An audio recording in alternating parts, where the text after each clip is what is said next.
Di contoh 8 ini, kita akan menemukan soal yang sedikit berbeda. Kalau sebelumnya soal-soal kita memiliki jumlah premis 1 atau 2, di sini ada 3 premis. Premis 1, premis 2, dan premis 3.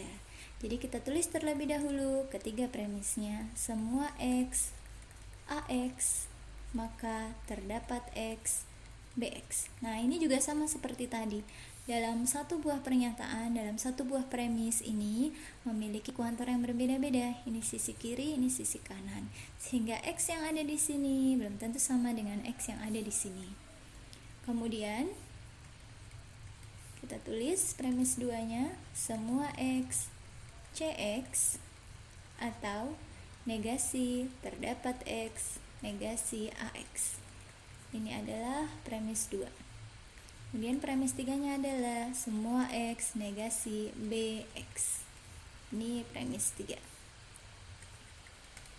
Baik, contoh 8 ini sama seperti contoh 7 adalah contoh yang tidak perlu kita melakukan instansiasi. Oke, kita awali ya. Jadi di sini teman-teman bisa melihat bahwa kita memiliki di premis 3 ini ada kuantor universal, kemudian ada negasi. Sama seperti yang sudah kita bahas di contoh 7, hukum negasi kuantor diterapkan dari kanan ke kiri seperti yang tadi kita bahas ya. Jadi ini negasinya keluar, kemudian kuantornya berubah menjadi kuantor eksistensial. Menjadi negasi terdapat X, BX. Hukum negasi kuantor dari pernyataan 3. Nah, ini memiliki bentuk yang sama dengan ini. Berarti nomor 4 adalah negasi dari bagian ini. Negasi dari bagian ini ya bertemu, ini bentuknya jika maka ya, bukan bentuk atau. Kalau bentuk atau tadi kita sebut sebagai silogisme disjungtif. Sedangkan bentuk jika maka dan bertemu dengan negasi dari bagian makanya, ini disebut sebagai modus tollens. Modus tollens kesimpulannya adalah negasi dari bagian jika. Negasi semua X, AX. Modus tollens 1 dan 4. Nah, baik teman-teman, di sini setelah kita memiliki hasil seperti ini, tinggal kita terapkan hukum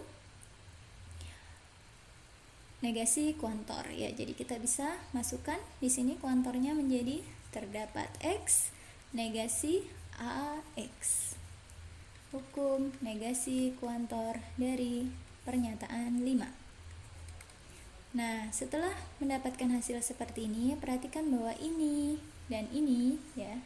6 adalah negasi dari bagian sebelah kanan ini. Nah, ini sama ya, yang satu negasi, yang satu tidak ya, berarti berlawanan ya.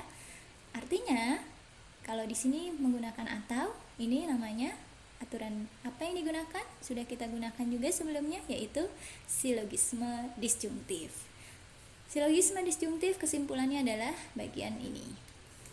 Jadi, kesimpulannya adalah semua X, CX.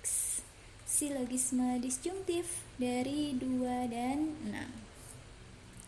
Nah, setelah sampai di nomor 7, ini sudah hampir mirip ya dengan kesimpulannya ya. Nah, di bagian kesimpulan ini kita bisa terapkan seperti sebelumnya. Contoh yang di contoh 7, double negasi. Jadi kita tambahkan 2 buah negasi, ini tidak akan mengubah nilai. Hukum double negasi dari nomor 7. Setelah itu seperti ini kita biarkan negasi, sedangkan ini kita masukkan, maka kuantornya berubah menjadi kuantor eksistensial dan pernyataannya terkena negasi. Kuantornya menjadi eksistensial, pernyataannya terkena negasi. Ini hukum negasi kuantor dari pernyataan 8. Nah, ini bentuknya sudah sesuai dengan apa yang ingin kita buktikan. Jadi terbukti bahwa contoh 8 adalah contoh yang valid. Berikutnya kita akan membahas contoh 9, Di contoh 9 ini, nah contoh ini adalah contoh di mana ada sebuah pernyataan yang memiliki dua buah kuantor, atau kita sebut dengan istilah relasi. Pernyataan yang memiliki dua buah kuantor ini, jika kita ingin melakukan instansiasi, maka instansiasinya harus dilakukan satu demi satu. Jadi tidak boleh dilakukan instansiasi untuk dua kuantor bersamaan. Oke, kita coba saja ya. Untuk contoh 9, premis 1, terdapat X, semua Y, L, X, Y. Premis 1. Premisnya hanya ada satu ya, jadi kita biarkan saja seperti ini. Kemudian di sini kita instansiasi yang terluar terlebih dahulu, terdapat X.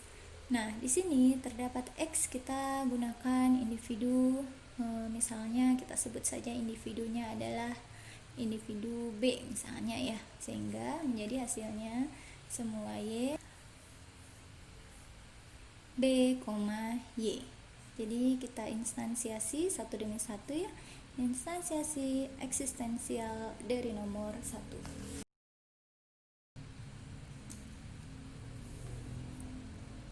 Kemudian kita instansiasi Y-nya.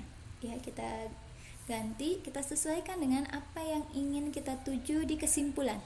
Di kesimpulan kita ingin ini menjadi A, sehingga kita instansiasi Y di sini kita ubah menjadi A. P, A. Instansiasi universal dari 2. Setelah itu kita munculkan kuantor eksistensialnya dengan generalisasi eksistensial. Jadi B di sini kita ubah menjadi X. Terdapat X, L, X, A. Generalisasi eksistensial dari 3. Terbukti ya? Ini sudah sama dengan apa yang ingin kita buktikan. Maka contoh 9 ini terbukti adalah contoh yang valid.